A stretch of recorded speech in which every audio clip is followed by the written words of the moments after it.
เชื่อไหมว่าร่างกายเรานี่มันมีพลังงานวิ่งอยู่ทั่วกายแต่เราไม่เคยเข้าถึงพลังงานชนิดนี้เลยไม่เคยเข้าถึงเลยเราไม่เคยเข้ามารู้สึกพลังงานภายในเลยถ้าหลักวิทยาศาสตร์ก็บอกว่าสมองเราใช้แค่ไม่กี่เปอร์เซ็นต์เองวิทยาศาสตร์ในยังอนุบาลล้าหลัง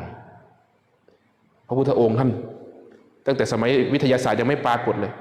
ท่านรู้จักสิ่งนี้มาก่อนและท่านสอนสิ่งนี้มาก่อนชีวิตเราเป็นอยู่ด้วยพลังงานว่าพลังจิตถ้ามันว่าพลังจิตนี่เป็นสิ่งแสลงหูสำหรับคนสมัยใหม่ครูบาจะเรียกว่าพลังงานคนสมัยใหม่จะเข้าใจได้ว่าพลังงาน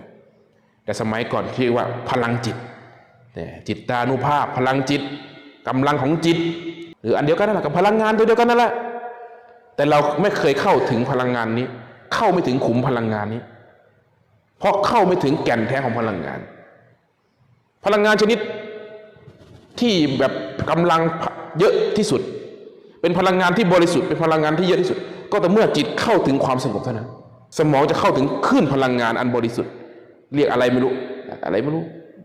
อัลฟาเดลต้าอะไรเบต้าอะไรไม่รู้ของมันไล่ในชื่อของวิทยาศาสตร์พูดถึงว่าเป็นขั้นละเอียดสุดจะเกิดจากจิตที่สงบเท่านั้นจะเข้าถึงขุมพลังงานชนิดนี้ได้